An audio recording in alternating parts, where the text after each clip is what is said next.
Hello dear students, how are you? Welcome in today's video lecture. आज हम पढ़ने वाले हैं क्लास 12th मैथ्स NCERT का चैप्टर नंबर 3 बेसिक कंसेप्ट पढ़ चुके हैं प्रीवियस वीडियो में और इस वीडियो में हम पढ़ेंगे प्रश्नावली 3.1। बेसिक कंसेप्ट आपके लिए जानना बहुत ज़रूरी है। अगर आपने वह वीडियो नहीं देखा है तो उसको देख लें पहले। उसका लिंक दे दिया है मैंने आई बटन में और डिस्क्रिप्शन बॉक्स दोनों में, आप जाकर वहां पर देख सकते हैं। तो चलिए शुरू करते हैं और आज हम सोल्व करेंगे प्रश्नावली 3.1। एक्सरसाइज का क्वेश्चन नंबर 1 है। इसमें हमें एक आव्यूह दिया गया है जो मैंने यहाँ पर नोट किया है। फिर इस आव्यूह के रिगार्डिंग हमें पूछा है कि आव्यूह की कोटि बताइए, अवयवों की संख्या बताइए और थर्ड ऑप्शन में इसके पूछा है कि अवयव A13, 21, 33, 24 और 23 को भी बताइए। तो सबसे पहले बात करें किसी आव्यूह की कोटि की। तो मैंने आपको बताया था कि आव्यूह की कोटि होती है m क्रॉस n। ये मैंने जब बेसिक कंसेप्ट पढ़ाया था आव्यूह का उसमें बताया था। जहाँ पर m जो होता है वो होता है पंक्तियों की संख्या और ये होता है स्तंभों की संख्या। ठीक है, यानी ये नंबर ऑफ रोज होगा और ये नंबर ऑफ कॉलम होगा। ठीक है, तो यहां पर आप कितने रो देख रहे हो? हमारे पास 3 रो हैं, तो यहां लिख देंगे m की जगह 3 और कॉलम कितने हैं? हमारे पास 4 कॉलम हैं, तो 3 क्रॉस 4 ये इसकी कोटि हो जाएगा। राइट, ठीक है। दूसरा देखते हैं, अब ये वो की संख्या पूछी है। देखिए, जब भी आपके पास कोटि ज्ञात हो आपको तो आपको इनको गिनने की भी आवश्यकता नहीं है। वैसे तो आप गिन कर लिख सकते हैं कि अवयव कितने हैं, इन सभी को गिन लीजिए। लेकिन जब आपके पास कोटि दी गई हो तो आप m और n दोनों को गुणा करा दीजिए। जैसे यहाँ 4 तिया 12, तो यहाँ पर अवयवों की संख्या हो जाएगी 12। ठीक है, अब देखिए, अब हमसे पूछा गया है कि A13 बताओ। A13 का मतलब है कि वह अवयव जो पहली पंक्ति और तीसरे स्तंभ में हो। ठीक है, first row and third column. अब देखिए, फर्स्ट रो तो ये है, फर्स्ट रो और 1 2 3 थर्ड कॉलम ये है हमारे पास A13। राइट, फिर हमें A21 पूछा है, यानी A21 का मतलब है दूसरी रो, दूसरी पंक्ति और पहला स्तंभ। तो दूसरी रो तो ये है और फर्स्ट कॉलम भी ये है, तो दूसरी रो में 35 है और फर्स्ट कॉलम में। ठीक है, तो यहाँ आ जाएगा 35। फिर हमसे पूछा है A33, इसका मतलब है कि वह अवयव जो जिसकी पंक्ति भी 3 है और वो तीसरे स्तंभ में ही रखा है। तो यहाँ देखिए, तीसरी पंक्ति ये रही और तीसरा स्तंभ ये रहा, तो कौन सा एलिमेंट है वो? -5 है, तो यहाँ लिख देंगे हम -5। फिर हमसे पूछा है A24, यानी दूसरी पंक्ति और चौथा स्तंभ। तो दूसरी पंक्ति तो ये है और चौथा स्तंभ ये है, तो यहाँ पर हमें 12 मिल रहा है, तो हम लिख देंगे 12। फिर हमसे पूछा है A23, यानी दूसरी पंक्ति और तीसरा स्तंभ। तो दूसरी पंक्ति तो ये रही, ये वाली दूसरी पंक्ति है और तीसरा स्तंभ ये रहा, तो यहाँ पर जो हमें मिलेगा 5/2 ये A23 की वैल्यू है। और इस तरह हो जाता है कंप्लीट आंसर इस क्वेश्चन नंबर 1 का। देखिए अब क्वेश्चन नंबर 2, इसमें हमें कहा है कि किसी आव्यूह में अवयवों की संख्या 24 है, तो उसकी संभव कोटियां बताइए। तो संभव कोटियां देखिए क्या हो सकती हैं। या तो संभव कोटि बन सकती है 1 × 24, ठीक है, या फिर हम इसको लिख सकते हैं 2 × 12, 12 दूनी 24 होते हैं। ठीक है, या फिर इसको लिख सकते हैं 3 × 8, क्योंकि 8 तिया 24 होते हैं, या इसको हम लिख सकते हैं 4 × 6, क्योंकि 6 चौक भी 24 होते हैं। ठीक है, या तो ये हो सकती हैं, या फिर ऐसा भी तो हो सकता है कि 4 × 6 ने होकर 6 × 4 हो जाए। ठीक है, यहाँ 3 × 8 ने होकर 8 × 3 भी हो सकती है, 12 × 2 भी हो सकता है और 24 × 1 भी हो सकता है। यानी ऐसा भी हो सकता है कि उसमें केवल एक ही पंक्ति हो और 24 स्तंभ हो, या ऐसा भी तो हो सकता है कि 24 पंक्ति हो और केवल एक ही स्तंभ हो। तो इस तरह से इसकी संभव कोटियां हो जाती हैं 8 कोटि, ठीक है ना, 8 होगी ना, 3 और 3 6 और 2 8, ठीक है, संभव कोटियां हो गई। अब इसी क्वेश्चन में हमसे कहा है कि यदि अवयव 13 होते, यदि अवयव 13 होते इस आव्यूह में, तो इसकी संभव कोटियां क्या बनती? तो तब संभव कोटियां बनती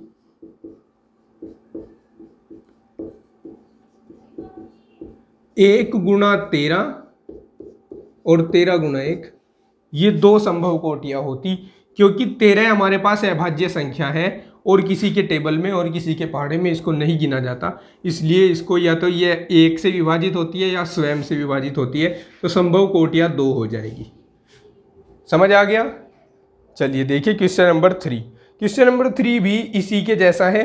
इसमें कहा है क्वेश्चन नंबर 3 में कि किसी आव्यूह में 18 अवयव हैं, तो अवयव दे रखे हैं 18। फिर कहा है कि संभव कोटियां क्या होंगी, तो संभव कोटियां देखिए,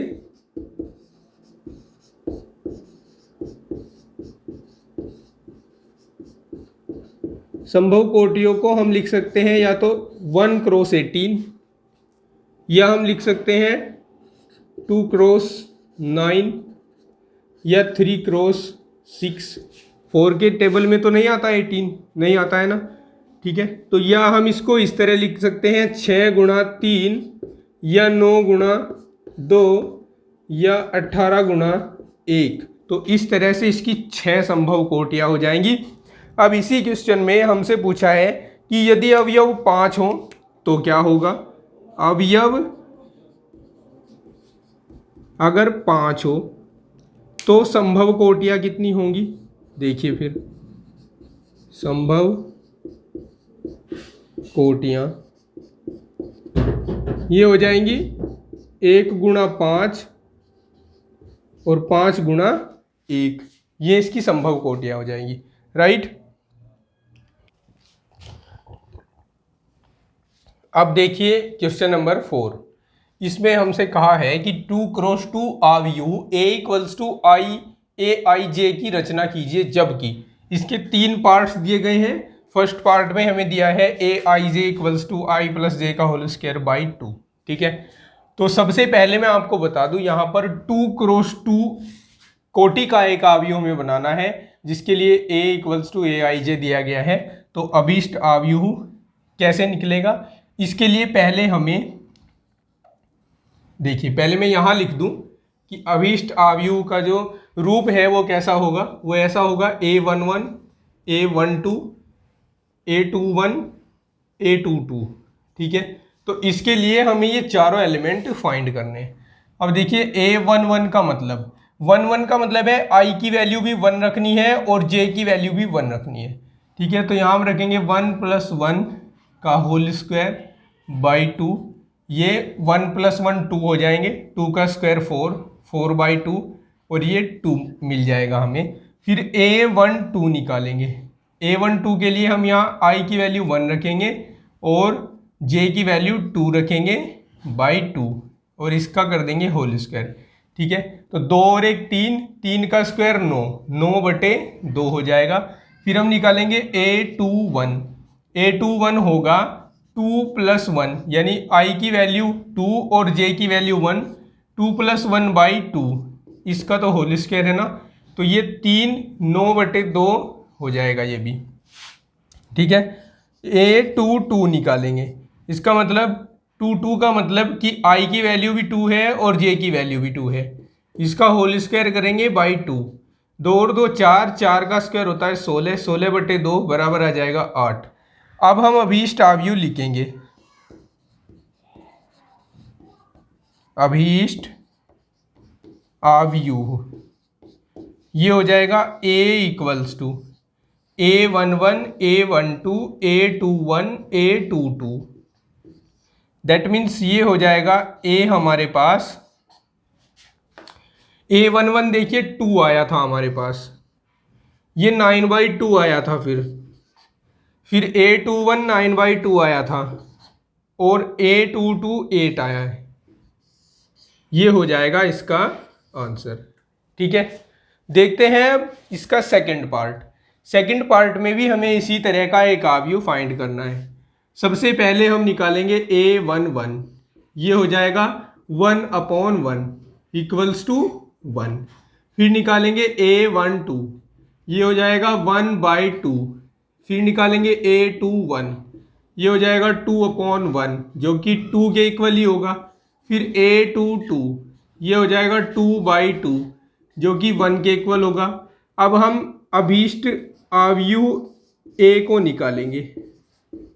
अभीष्ट आव्यूह a इक्वल्स टू होगा a11 a12 a21 a22, right. तो a हमारे पास यहाँ पर आएगा, a11 है 1, a12 है 1/2, a21 है 2 और a22 है 1, राइट। ये हो जाएगा इसका आंसर। देखते हैं इसका थर्ड पार्ट। थर्ड पार्ट में हमें aij इक्वल्स टू दिया है i + 2j का होल स्क्वायर बाई 2। तो हमें निकालना है सबसे पहले a11, 1 + 2 × 1, j की जगह 1 रखा, बाई 2, इसका होल स्क्वायर है। अब यहाँ देखिए 2 × 2 और 1 3, 3 का स्क्वायर 9, 9/2 आ जाएगा ये। a12, ठीक है, 1 + 2 × 2 का होल स्क्वायर बाई 2। अब यहाँ देखिए 2 दूनी 4, 4 और 1 5, 5 का स्क्वायर 25, ये हो जाएगा 25/2। फिर देखिए a13 तो इसमें है नहीं, a21, राइट। तो 2 + 2 × 1 हो जाएगा, इसका होल स्क्वायर बाई 2। ये देखिए 2 × 2 और 2 4, 4 का स्क्वायर 16, 16/2 और 2 से भाग करोगे तो 8 आएगा। फिर a22 हो जाएगा 2 + 2 × 2, इसका होल स्क्वायर है बाई 2। यहाँ देखिए 2 दूनी 4 और 2 6, 6 का वर्ग हो जाएगा 36, 36/2 और ये हमारे पास आएगा 18। अब हम a का वैल्यू लिखेंगे, a का मान लिखेंगे। a का मान होगा a11 a12 a21 a22, right. और ये हमारे पास आएगा a11 कितना आया है, a11 आया है 9/2, a12 आया है 25/2, a21 आया है 8 और ये आया है 18। तो ये हो जाएगा इस क्वेश्चन का कंप्लीट सॉल्यूशन। इस क्वेश्चन नंबर 5 में हमें कहा है कि एक 3x4 कोटि के आव्यूह की रचना कीजिए, जबकि इसके लिए हमें फर्स्ट पार्ट में दे रखा है aij equals to 1/2 mod of -3i + j। ठीक है, तो यहाँ पर जो 3x4 आव्यूह का रूप होगा उसको मैं पहले आपको बता दूं। 3x4 होने का मतलब है कि 3 रो और 4 कॉलम है इसमें। तो 3 रो होने का मतलब कि a11 a21 a31, ठीक है, और 4 कॉलम होने का मतलब है कि a12 a13 a14, राइट, और a22 a23 a24 a32 a33 और a34। तो ये हमें सारे एलिमेंट कितने होंगे, 12 एलिमेंट इसके लिए निकालने हैं। उसके बाद हमें इसको इस वाले आव्यूह में रखना है तो हमारे पास आंसर मिल जाएगा। ठीक है, तो सबसे पहले हम निकालते हैं a11, ये होगा 1/2 -3 × 1 + 1। यहाँ देखिए अब 1/2, यहाँ -3 + 1 -2 बचेंगे और मोड होने की वजह से माइनस जो होगा वो प्लस हो जाएगा, तो 2 से 2 कट जाएगा, a11 हमारे पास 1 आएगा। फिर हम देखते हैं a12 क्या होगा, 1/2 -3 × 1 + 2, ये हो जाएगा 1/2। यहाँ देखिए -1 बचेगा और माइनस मोड होने की वजह से हट जाएगा, तो 1/2 आएगा इसका आंसर। फिर देखते हैं a13 होगा 1/2 -3 × 1 + 3। देखिए यहाँ -3 +3 0 हो जाएगा। तो A13 की वैल्यू आएगी 0। A14 देखिए 1/2 -3 इंटू 1 +4, ठीक है। 1/2 इंटू, यहाँ देखिए माइनस प्लस के 4 हैं और माइनस के 3 हैं, तो प्लस के 1 बचेंगे और 1/2 एकम 1/2 हो जाएगा, ठीक है। अब हम A21 निकालते हैं। तो 1/2 यहाँ पर कहाँ पर I की जगह अब की बार हमें 2 रखते जाना है, तो -3 इंटू 2 और J की जगह रखना है 1। तो ये देखिए 3 दूनी 6, माइनस के 6 हैं प्लस के 1 है, तो माइनस के 5 बचेंगे, मोड होने की वजह से प्लस के 5 हो जाएंगे, 5/2 आ जाएगा इसका आंसर। फिर देखते हैं A22 के लिए क्या होगा, 1/2 -3 इंटू 2 + 2 = 1/2। यहाँ देखिए 3 दूनी 6, 2 घटेंगे, माइनस के ज़्यादा हैं तो माइनस के 4 बच जाएंगे और ये प्लस के हो जाएंगे, 4/2 आंसर आएगा इसका 2 A22 का, ठीक है। फिर A23 निकालते हैं। ये होगा 1/2 -3 इंटू 2 +3 हो जाएगा। यहाँ देखिए 1/2, यहाँ 3 दूनी 6, 3 घटेंगे, -3 बचेंगे और 1/2 इंटू 3 हो जाएगा। इसको हम 3/2 लिख सकते हैं, राइट। ओके, अब हम निकालते हैं A23 हो गया ना, A24 निकालते हैं।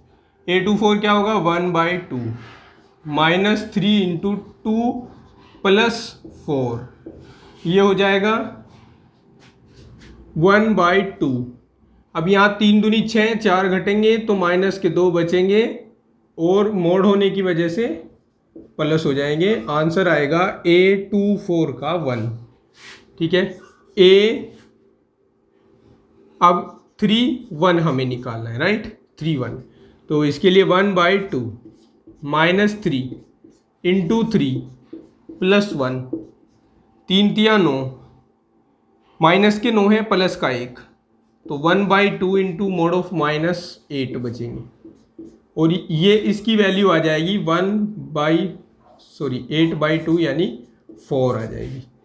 फिर हम निकालते हैं A32, ये 1/2 -3 इंटू 3 +2 हो जाएगा 1/2, 3 तिया 9 में से 2 घटे 7 बचे, तो माइनस के 7 और मोड होने की वजह से 7/2 प्लस के आ जाएंगे।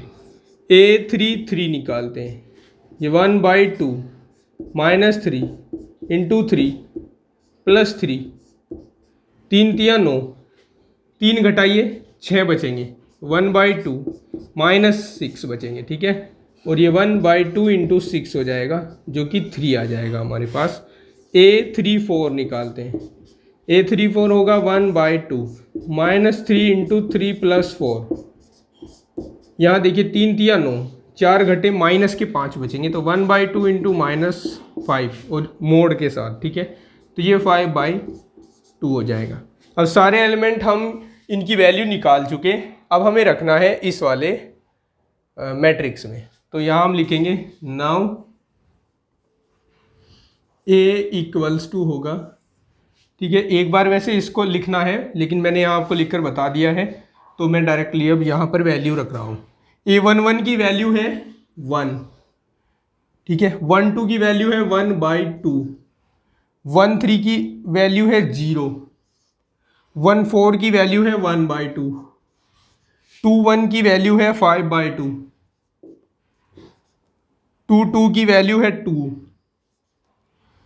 23 की वैल्यू है 3/2, ठीक है। फिर इसके बाद 24 की वैल्यू है 1, फिर 31 की वैल्यू है 4, 32 की वैल्यू है 7/2, 33 की वैल्यू है 3 और 34 की वैल्यू है 5/2।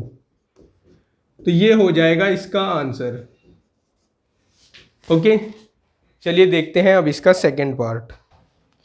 देखिए अब इसका पार्ट सेकंड, इसमें हमें कहा है कि Aij = 2i - j दिया गया है तो 3x4 कोटि का एक अवयव हमें यहाँ पर निकालना है, जैसे हमने इसके प्रीवियस पार्ट में निकाला है। तो मैं आपको बता चुका हूँ कि कौन कौन से एलिमेंट निकालने हैं इससे पहले वाले पार्ट में। तो सबसे पहले हम निकालेंगे A11, उसके लिए यहाँ पर रखेंगे 2 × 1 - 1। आई की और जे की वैल्यू दोनों की 1 और 1 रखनी है इस वाले टर्म के लिए। तो ये हो जाएगा 2 - 1 जो कि 1 ही बचेगा। फिर है A12 के लिए देखिए 2 × 1 - 2 हो जाएगा। आई की वैल्यू 1 और जे की वैल्यू 2 रखी तो यहाँ 0 मिल गया। A13 देखिए 2 × 1 - 3, 2 में से 3 घटाए -1 बच गया। A14 देखिए A14 के लिए 2 × 1 - 4, 2 में से 4 घटाए -2 बच गए। फिर हम A21 निकालेंगे तो 2 × 2 - 1 हो जाएगा। 2 दूनी 4 में से 1 घटा 3 आए। A22 निकालेंगे 2 × 2 - 2, 2 दूनी 4 में से 2 घटे 2 बचे। A23 निकालते हैं तो 2 × 2 - 3, 2 दूनी 4 में से 3 घटा 1 बचा। A24 निकालते हैं 2 × 2 - 4, 2 दूनी 4, 4 में से 4 घटे 0 बची। ठीक है, फिर हम निकालते हैं A31 तो 2 × 3 - 1 हो जाएगा। 3 दूनी 6 में से 1 घटा 5 बचे। A32 निकालते हैं, ये हो जाएगा 2 × 3 - 2, 3 दूनी 6 में से 2 घटे 4 बचे। फिर हम A33 निकालते हैं, ये 2 × 3 - 2 हो जाएगा। 3 दूनी 6 और यहाँ भी 3 आएगा, सॉरी फॉर दैट। 3 दूनी 6 में से 3 घटे 3 बचेंगे। A34 निकालेंगे, फिर ये 2 × 3 - 4 हो जाएगा। 6 में से 4 घटे 2 बचे जाएंगे। ठीक है, अब सारे एलिमेंट हमारे पास आ चुके। अब हम अभीष्ट अवयव A को लिखते हैं। ये हो जाएगा A11, A12, A13, A14, A21, A22, A23, A24, A31, A32, A33, A34। Okay, देखिए अब A = हो जाएगा, A11 की वैल्यू 1 है, A12 की 0, A13 -1, A14 -2, A21 3, A22 2, A23 1, A24 0, A31 5, A32 4, A33 3 और A34 2। ये हो जाएगा इस क्वेश्चन का आंसर। देखिए अब एक्सरसाइज का क्वेश्चन नंबर 6।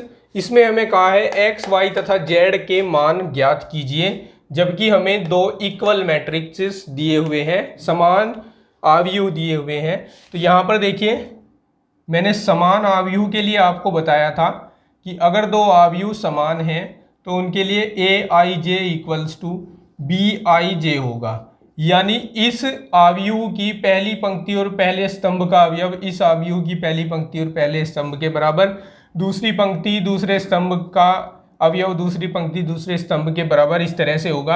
अर्थात यहाँ पर कहने का मतलब है कि A11 जो है वो B11 के इक्वल होगा, A12 जो है वो B12 के इक्वल होगा, और इसी तरह से सारे एलिमेंट्स इक्वल हो जाएंगे। तो यहाँ पर देखिए A11 है हमारे पास 4 और यहाँ पर है y, तो यहाँ 4 = y हम लिख सकते हैं, और हम इसको y = 4 लिख सकते हैं। y का वैल्यू तो यहाँ से हमें मिल गया। फिर यहाँ देखिए 3 और z, तो 3 = z लिख सकते हैं, और हम इसको z = 3 भी लिख सकते हैं। z का आंसर हमें यहाँ से मिल गया। फिर देखिए x, यहाँ x है 2 1 में और यहाँ 2 1 में है 1, तो यहाँ x = हो जाएगा 1। x का आंसर हमें यहाँ से मिल जाएगा। ये हो जाएगा इसका फर्स्ट पार्ट का आंसर। सेकंड पार्ट देखिए, A11 ये है और B11 ये है, तो यहाँ पर x plus Y equals to 6 हम रख सकते हैं। इसको हम इक्वेशन फर्स्ट मान लेंगे, ठीक है। फिर यहाँ देखिए एक्स वाई इक्वल्स टू है हमारे पास 8, इसको हम इक्वेशन नंबर 2 मान लेंगे। और 5 प्लस जेड किसके इक्वल रखा जाएगा, ये 5 के ही इक्वल रखा जाएगा। यहाँ से हम जब जेड की वैल्यू निकालेंगे तो 5 माइनस 5 आएगी, इट मीन्स जेड की वैल्यू 0 आ जाएगी। अब जेड की वैल्यू तो 0 आ गई, अब हमें वैल्यू किसकी निकालनी है, अब हमें वैल्यू x और y की निकालनी है। तो इन दोनों समीकरणों को हल कर ले हम। समीकरण 2 से x बराबर 8/y नहीं लिखा जा सकता क्या, लिखा जा सकता है ना। और ये समीकरण 1 में रख दें,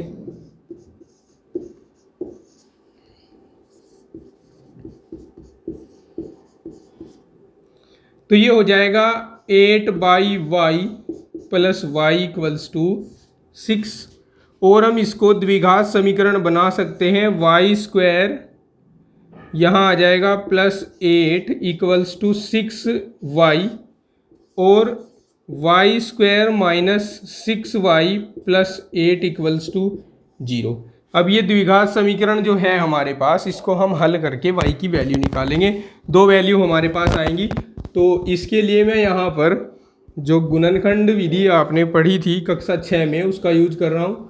यहाँ लिख रहा हूँ मैं 4y माइनस 2y, 6y को 4 प्लस 2 लिख रहा हूँ, 6 को 4 प्लस 2 लिख रहा हूँ। तो उसके बाद मुझे माइनस 4y माइनस 2y मिल रहा है इक्वल्स टू 0, ठीक है। दो दो के कपल बनाते थे, y कॉमन लेते थे, y माइनस 4, इधर से माइनस 2 कॉमन लेंगे, y माइनस 4 हो जाएगा इक्वल्स टू 0। अब यहाँ से देखिए y माइनस 4 इक्वल्स टू 0 होगा और y माइनस 2 इक्वल्स टू 0 होगा। तो y की वैल्यू 2 निकल जाएंगी, एक तो 2 और एक 4, ठीक है। अब x y तो हमारे पास आ गया, x की वैल्यू निकालनी है अब हमें। तो समीकरण 1 से जब हम y को 2 ले रहे हैं तब x की वैल्यू क्या निकलेगी, x की वैल्यू निकलेगी 6 माइनस 2, x की वैल्यू निकलेगी 4। और जब हम y की वैल्यू 4 लेंगे तब x की वैल्यू निकलेगी 6 माइनस 4 यानी 2, ठीक है। तो इसकी 2 वैल्यू हो जाएंगी, x बराबर जब 4 होगा, y बराबर 2 होगा और z बराबर 0 होगा। या लिख सकते हैं कि x बराबर जब 2 होगा, y बराबर 4 होगा और z बराबर 0 ही रहेगा। ये इसका आंसर हो जाएगा। अब देखिए क्वेश्चन नंबर 6 का ये थर्ड पार्ट। इसमें देखिए हमारे पास दो कॉलम मैट्रिक्स हैं और हमें एक्स वाई जेड की वैल्यू यहाँ से निकालनी है। तो देखिए हम इसके फर्स्ट एलिमेंट को इसके फर्स्ट एलिमेंट से कंपेयर कराते हैं। तो x plus Y plus Z equals to 9 हो जाएगा, इसको हम इक्वेशन 1 लिख लेंगे। फिर x plus Z equals to 5 लिख देंगे, इसको हम इक्वेशन नंबर 2 लिख लेंगे। फिर y plus Z equals to 7 लिख लेंगे, इसको हम इक्वेशन नंबर 3 दे देंगे, ठीक है।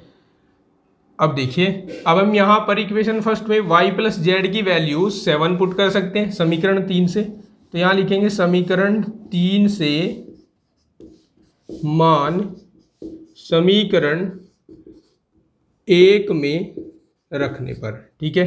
तो x plus Y plus Z के स्थान पर हमने रख दिया 7, तो ये 9 हो गया। x इक्वल्स टू हो जाएगा 9 minus 7, x equals to 2। x की वैल्यू हमें फाइंड हो चुकी। अब x की वैल्यू है तो हम समीकरण 2 का यूज करते हुए z की वैल्यू निकाल सकते हैं।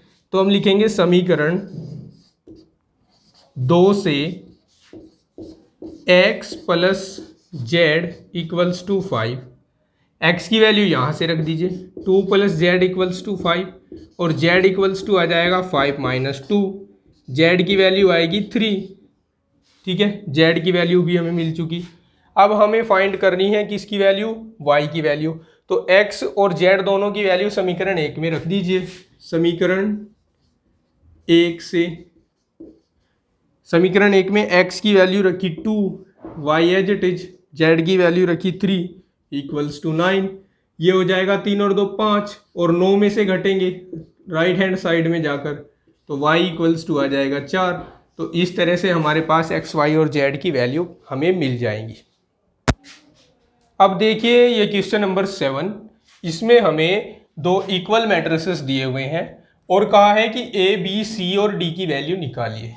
तो देखिए यहाँ पर हम कंपेयरिंग करेंगे इनके एलिमेंट्स की। तो a माइनस बी जो होगा वो -1 के इक्वल होगा, राइट। और यहाँ से a इक्वल्स टू b -1 हम लिख सकते हैं इसको यहाँ लाकर, ठीक है। इसको हम समीकरण 1 कह लेते हैं। इस और इस एलिमेंट की कंपेयरिंग करें तो 2a plus c equals to 5 होगा। इसको हम इक्वेशन नंबर 2 मान लेते हैं फिलहाल। अब इसकी और इसकी कंपेयर करें तो 2a minus B equals to 0 होगा, ठीक है। इसको हम इक्वेशन 3 मान लेते हैं अभी। और कंपेयर करें इसके इस और इस एलिमेंट को तो 3c plus d equals to 13 होगा। इसको हम समीकरण नंबर 4 मान लेते हैं, ठीक है। अब देखिए हमें समीकरण 1 से a का मान समीकरण या तो 2 में रखना है या 3 में रखना है। तो मैं समीकरण 2 में रख लेता हूँ। समीकरण 1 व 2 से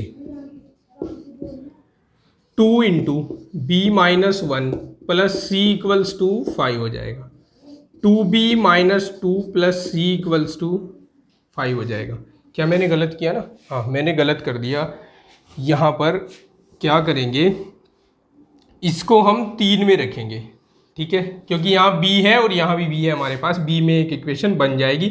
तो 2 into B minus 1 minus B equals to 0।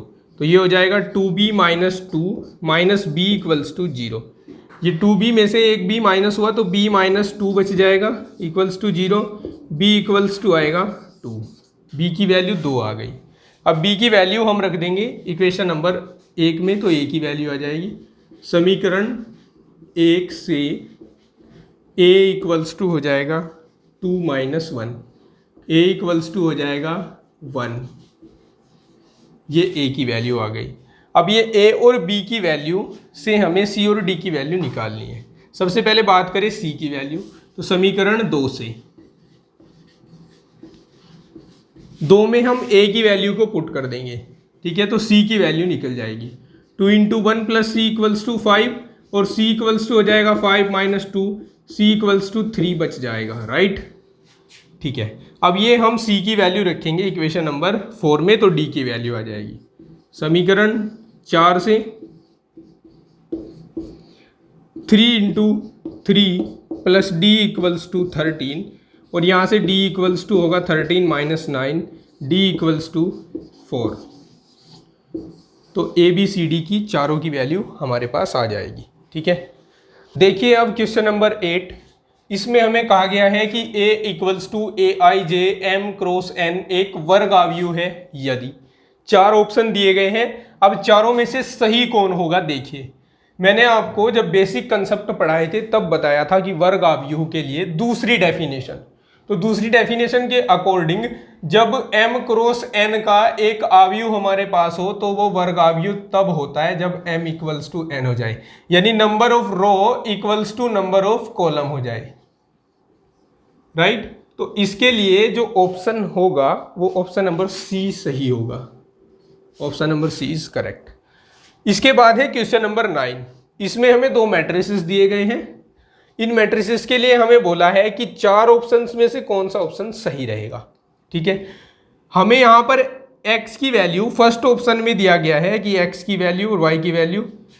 अब मैं पहले आपको ये भी बता दूं कि इनके लिए चेक क्या करना है। इसमें हमें कहा गया है x तथा y के प्रदत्त किन मानों के लिए आव्यूह युग्म समान है, ठीक है। तो किन मानों के लिए, इनमें से किन मानों के लिए ये दोनों इक्वल हो जाएंगे या फिर इनको ज्ञात करना संभव ही नहीं होगा। ठीक है, तो चलिए एक एलिमेंट चेक कर लेते हैं, इसका ये एलिमेंट 0 के इक्वल आएगा या नहीं आएगा आफ्टर सोल्विंग, जब हम इसमें ए ऑप्शन लेकर x की वैल्यू को पुट करेंगे। तो देखिए यहाँ ये है 3x + 7, x की वैल्यू ऑप्शन ए में हमारे पास 1/3 दी है, -1/3, तो इंटू 3 + 7, 3 से 3 कैंसिल, -1 + 7 = 6 आ जाएगा। तो क्या यहाँ 6 है? नहीं है, तो ये ऑप्शन तो इसका नहीं है। ठीक है, फिर हम देखते हैं सी को चेक करते हैं। सी में y की वैल्यू 7 है और x की वैल्यू -2/3 है। तो हम किसको चेक करें? किसी भी एक एलिमेंट को चेक कर लो। हम यही एलिमेंट चेक कर लेते हैं, 3x + 7। ठीक है, यहाँ x की वैल्यू पुट करने पर, x की वैल्यू -2/3 पुट करने पर 0 आना चाहिए। अगर आया तो हम कहेंगे कि ये इसकी वैल्यू हो जाएगी, नहीं तो नहीं हो जाएगी। ठीक है, 3 से 3 -2 + 7 = 5। तो क्या यहाँ पर 5 है? नहीं है, तो ये भी इसका ऑप्शन नहीं होगा। ठीक है, अब हम इसी एलिमेंट को दोबारा लेते हैं, 3x + 7 को, और इसमें रखते हैं -1/3, जो कि हम पहले भी रख चुके हैं -1/3। तो y वाला कोई एलिमेंट ले लेते हैं ना, ये ले लेते हैं y + 1। तो y + 1 हमने लिया और ये हमारे पास 8 के इक्वल आना चाहिए after put the value of y। ठीक है, तो यहाँ हम रखेंगे -2/3 + 1, ये -2 + 3/3 हो जाएगा, यानी -1/3 हो जाएगा। ठीक है, तो क्या यहाँ 1/3 है? नहीं है, तो ये भी इसका ऑप्शन नहीं होगा। तो ऑप्शन बच जाता है बी, ज्ञात करना संभव नहीं है, यही इसका आंसर होगा। राइट, अब बचता है इस एक्सरसाइज का लास्ट क्वेश्चन नंबर 10। ठीक है, इसमें हमसे कहा है 3x3 कोटि के ऐसे अवयवों की कुल संख्या होगी जिनका प्रत्येक प्रविष्टि 0 या 1 है। ठीक है, तो देखिए मैं इसको आपको समझा देता हूँ। हमें यहाँ कहा है कि हमारे पास जो भी अवयव हम लेंगे उसकी प्रविष्टियाँ या तो 0 होनी चाहिए या 1 होनी चाहिए, 0 या 1। ठीक है, अब 3x3 कोटि के ऐसे कितने अवयव बनाए जा सकते हैं? तो इसके लिए एक फॉर्मूला होता है, 3x3 कोटि के अवयवों की संख्या